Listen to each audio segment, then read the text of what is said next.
శనివారంతో బొడ్డెమ్మ వేడుకలు ముగిశాయి. ఊరువాడ బొడ్డెమ్మ వేడుకలను ఘనంగా జరుపుకున్నారు.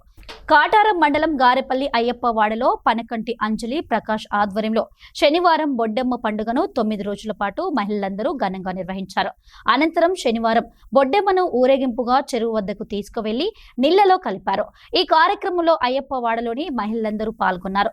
ఈ సందర్భంగా వారు మాట్లాడుతూ బొడ్డెమ్మ పండుగను ప్రతి సంవత్సరం లాగానే ఈ సంవత్సరం కూడా ఘనంగా పలకంటి అంజలి ప్రకాష్ వాళ్ళ ఆధ్వర్యంలో సంతోషంగా జరుపుకున్నామని తెలిపారు.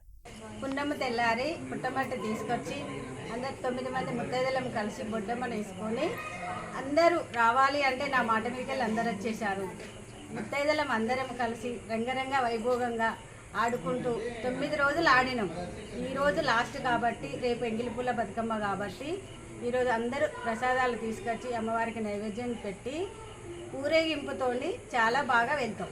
అయ్యప్పవాడలో అందరం కలిసి పూర్ణమి తెల్లవారి తర్వాత పుట్టమట్టి తీసుకొచ్చి బొడ్డమ్మని చేసుకొని 9 రోజులు ఆ అమ్మవారికి అలంకరణ చేసి ఆడపడుచులు అందరము బాగా ఆటలు ఆడుకొని నైవేద్యాలన్నీ అమ్మవారికి సమర్పించి అన్నీ చేసుకొని ఈరోజు లాస్ట్ 9వ రోజున అమ్మవారిని నదికి తీసుకొని వెళ్ళి ఆమె దాంట్లో కలిపి తీసుకొద్దామని అనుకుంటున్నాము. ఇప్పుడు దాకా హ్యాపీగా అందరం కలిసి ఆడుకున్నాము.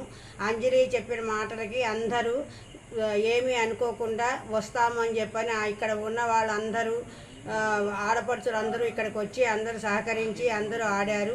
ఈరోజు అంతా మేము ప్రసాదాలు తెచ్చుకొని అమ్మవారికి నైవేద్యం పెట్టి అమ్మవారిని ఈ రోజున ఊరేగింపుగా తీసుకొని వెళ్ళి అక్కడ అమ్మవారిని వాలాడిస్తున్నాము. ఎందుకంటే ఈ రోజు దాకానే అమ్మవారిని ఈ రోజు కలిపేస్తే రేపటి నుంచి ఎంగిలి బతుకమ్మని చేసుకోవటానికి ఉంటుంది. కాబట్టి ఈ రోజుతోనే 9 రోజులు మేము ఆడుకొని హ్యాపీగా చేసుకున్నాము.